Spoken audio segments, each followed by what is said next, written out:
तर या ठिकाणी आपण क्वेश्चन नंबर 3 सॉल्व करणार आहे. The angle made by incident ray of light with the reflecting surface is called. तर अँगल मेड झालेला आहे इन्सिडेंट रे आणि रिफ्लेक्टिंग सरफेस सोबत, तर त्याला काय बोललं जातं ते आपल्याला फाइंड करायचं. हा क्वेश्चन 2018ला आलेला होता. याच्या 4 ऑप्शनपैकी ए ऑप्शन आहे ग्लान्सिंग अँगल, बी ऑप्शन आहे angle of incident, C option आहे अँगल ऑफ डेविएशन आणि लास्ट डी ऑप्शन आहे अँगल ऑफ रिफ्रॅक्शन. तर या 4 ऑप्शनपैकी या क्वेश्चनचा करेक्ट आन्सर काय असलं पाहिजे तर आपण याच्यावरती डिस्कस करूया.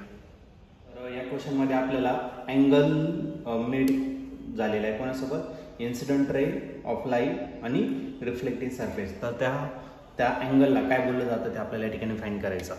सपोज हा काय घेतला तर आपण एक रिफ्लेक्टिंग सरफेस घेतला.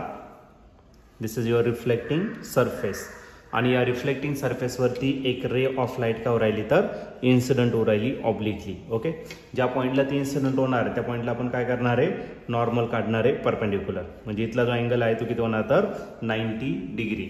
इथला जो अँगल असतो त्याला बोललं जातं अँगल ऑफ इन्सिडन्स. ओके, जेवढा अँगलला इन्सिडेंट झाला तेवढाच अँगल तो कोण आता पुन्हा रिफ्लेक्ट पण होणार आहे. या रेला म्हटलं जातं रिफ्लेक्टेड रे आणि इथला जो अँगल असतो तर त्या अँगलला बोललं जातं अँगल ऑफ रिफ्लेक्शन, पण तो सेम असतो किती, अँगल ऑफ इन्सिडेंट इतकाच असतो. ओके, त्यानंतर त्याने आपल्याला विचारलंय अँगल आपल्याला सांगायचं आहे कशासोबत, इन्सिडेंट रे आणि या रिफ्लेक्टिंग सरफेस. तर या अँगलला म्हटलं जातं ग्लान्सिंग अँगल. हा रिप्रेझेंट केला तो लेटर थीटा जी ने. तर angle made by incident ray and reflecting surface is called as glancing angle.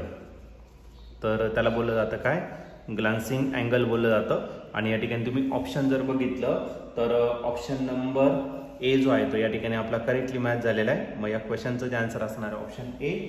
Option A म्हणजेच काय आपला ग्लान्सिंग अँगल.